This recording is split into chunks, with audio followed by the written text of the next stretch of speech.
ნაციონალური მოძრაობა არის რევოლუციური პარტია და ვერანაირად ვერ იქნება პარკეტის ოპოზიცია.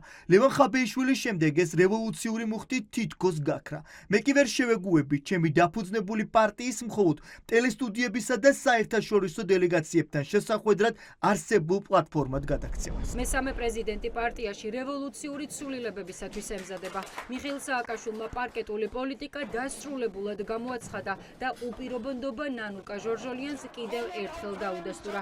რეაქციისათვის მიცემული ექსკლუზიური ინტერვიუდან ირკვევა, რომ თავის დროზე ლევან ხაბეიშვილის პარტიული თანამდებობა ინგლისურის არ ცოდნას შეეწირა, რასაც სააკაშვილი სავარაუდოდ ნანობს. ნანუკა არის ნამდვილი სახალხო ლიდერი. ამ დღეებში ბევრმა დაწერა კი, მაგრამ პოლიტიკოსი არ არისო და პური მეპურემ პოლიტიკოსმა უნდა გამოაცხოსო. კი, მაგრამ მოგწონთ არსებული მეპურე პოლიტიკოსების გამომცხვარი პურის გემო და კიდევ ვიკითხო, უყვარს ხალხი ნანუკას? ხალხს უყვარს ნანუკა?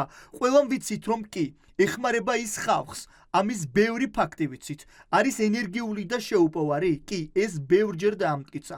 ხო და აბა თქვენ ნამდვილი პოლიტიკოსი სხვა რა გონიათ? რაც შეეხება ლევან ხაბეიშვილს, მისი არჩევნების წინ შეცვლა იყო ჩვენი რეაგირება იმაზე, რომ მთელი სვეტსკი ბაბლი დაირაზმა ლევანის წინააღმდეგ.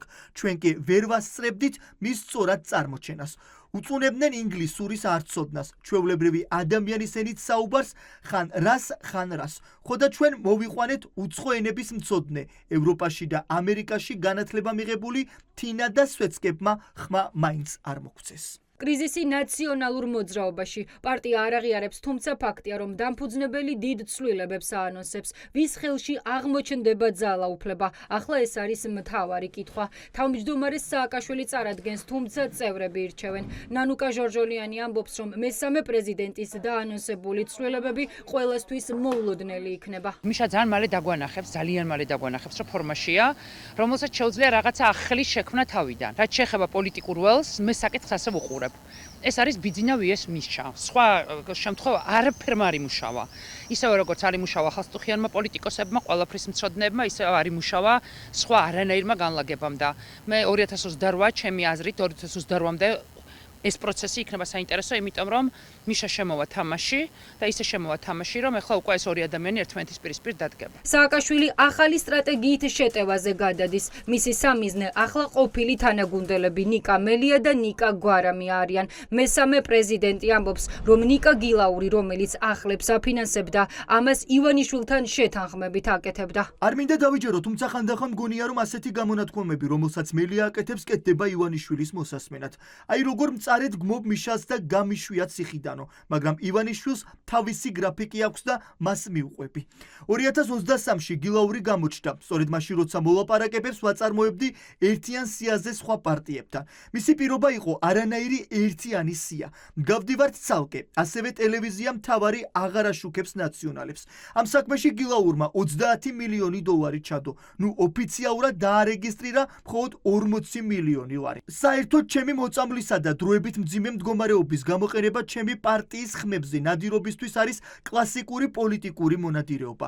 ახლა ვინმეს შეუძლია დაიჯეროს ერთი წუთით მაინც რომ ეს ივანიშვილის პირდაპირი დავალების გარეშე მოხდა? ხო და იმის თქმა რომ თითქოს ნაციონალებიც აწარმოებდნენ მოლაპარაკებებს გილაურთანო, იგივეა ვინმე თავის მსუბუქ ყოფაქცევის გასამართლებლად სხვას უთხრას შენ თვითონ ასეთოო.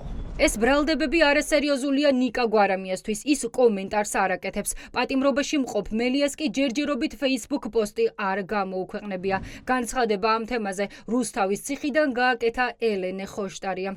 ხაზგასმით ვამბობ, რომ ჩვენი კოალიცია ცვლილებებისთვის ამოცანა ნაციონალური მოძრაობის ამომრჩევლის წამოღება არასდროს ყოფილა. მეტიც პირადად ნიკა გილაური ამას პროცესის რისკად და გამარჯვებისთვის არასასრულ სცენარად მიიჩნევდა.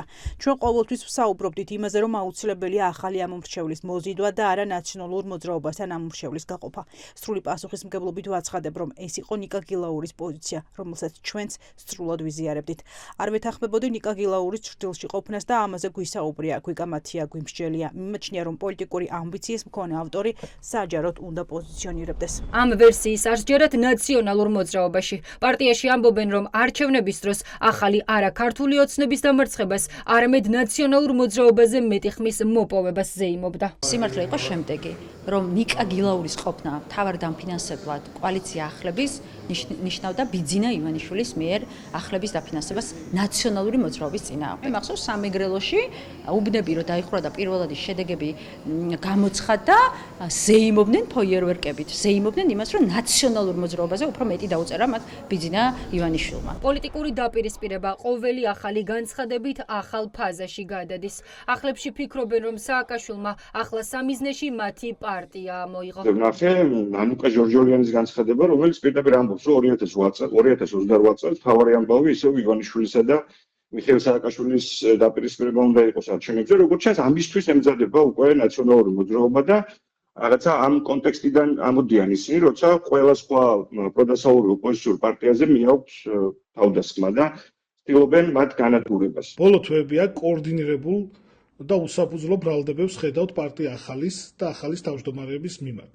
ნიკა გვარამიას, ნიკა მელიას არცეც არ გაუჭირდება ამ უსაფუძვლო ბრალდებებზე პასუხის გაცემა. უბრალოდ ჩვენ არ გვინდა წარსულის ტალახში ყოფნა და შედგება თუ არა სააკაშვილის მიერ დაანონსებული რევოლუციური ცვლილებები პარტიაში, როგორი მართვის მოდელს აირჩევს ნაციონალური მოძრაობა, ვინ იქნება თავმჯდომარე და როგორ განაწილდება ან ვერ განაწილდება პარტიული თანამდებობები. ერთიანი ნაციონალური მოძრაობის განახლება გარდაუვალია, თუმცა სააშკარაოზე გამოტანილი ჯერ მხოლოდ ანონსებია.